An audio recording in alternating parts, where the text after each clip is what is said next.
Now Adonai-Zedek, king of Jerusalem, heard that Joshua had taken Ai and totally destroyed it, doing to Ai and its king as he had done to Jericho and its king, and that the people of Gibeon had made a treaty of peace with Israel and had become their allies.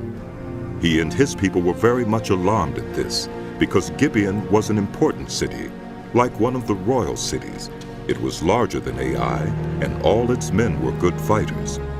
So Adonai-Zedek, king of Jerusalem, appealed to Hoham, king of Hebron, Piram, king of Jarmuth, Japhiah, king of Lachish, and Deber, king of Eglon.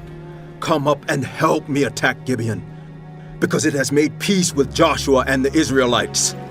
Then the 5 kings of the Amorites, the kings of Jerusalem, Hebron, Jarmuth, Lachish, and Eglon, joined forces.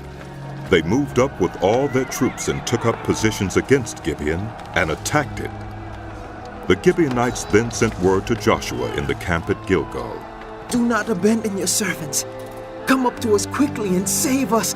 Help us, because all the Amorite kings from the hill country have joined forces against us. So Joshua marched up from Gilgal with his entire army, including all the best fighting men. The Lord said to Joshua, Do not be afraid of them. I have given them into your hand. Not one of them will be able to withstand you.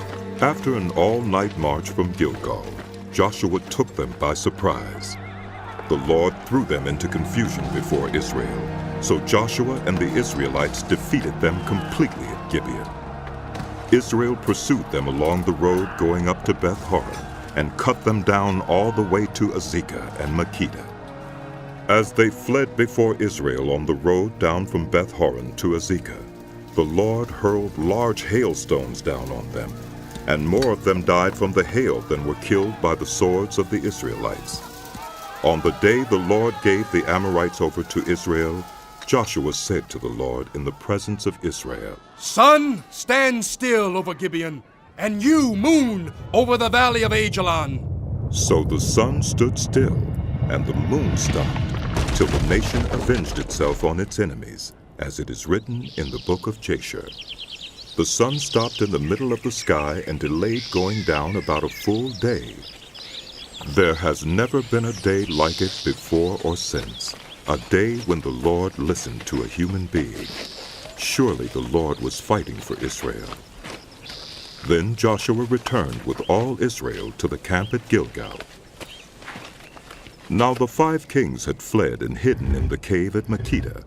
When Joshua was told that the 5 kings had been found hiding in the cave at Makkedah, he said, Roll large rocks up to the mouth of the cave and post some guards there.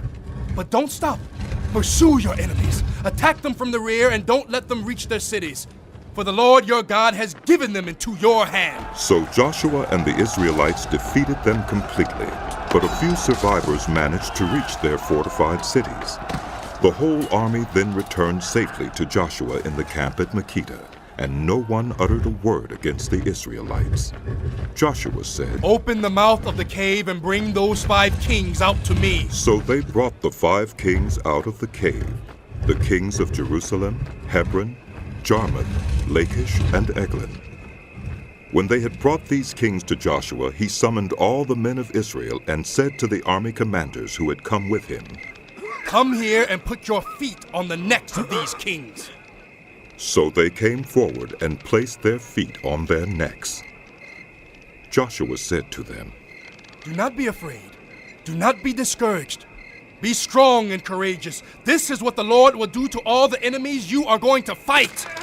Then Joshua put the kings to death and exposed their bodies on 5 poles, and they were left hanging on the poles until evening. At sunset, Joshua gave the order, and they took them down from the poles and threw them into the cave where they had been hiding. At the mouth of the cave, they placed large rocks, which are there to this day. That day, Joshua took Makkedah. He put the city and its king to the sword and totally destroyed everyone in it. He left no survivors, and he did to the king of Makkedah as he had done to the king of Jericho. Then Joshua and all Israel with him moved on from Makkedah to Libnah and attacked it.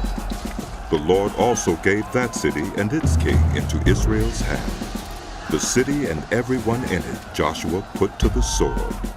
He left no survivors there, and he did to its king as he had done to the king of Jericho.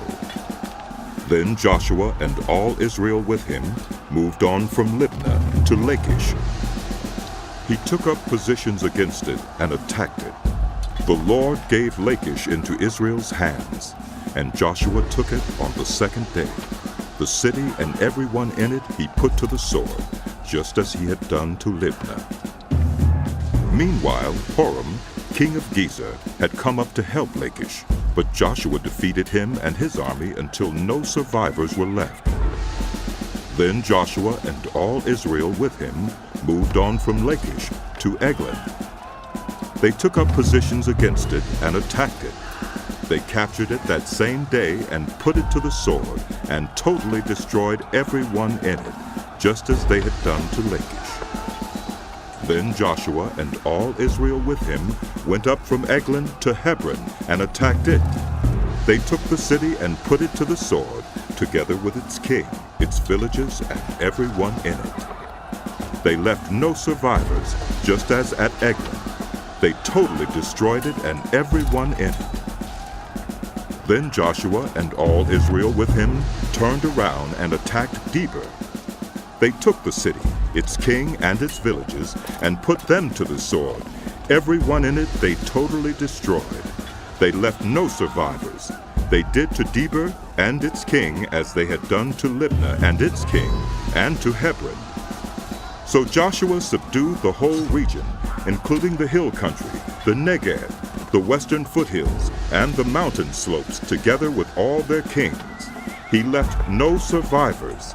He totally destroyed all who breathed, just as the Lord, the God of Israel, had commanded. Joshua subdued them from Kadesh Barnea to Gaza, and from the whole region of Goshen to Gibeon. All these kings and their lands Joshua conquered in one campaign, because the Lord, the God of Israel, fought for Israel. Then Joshua returned with all Israel to the camp at Gilgal.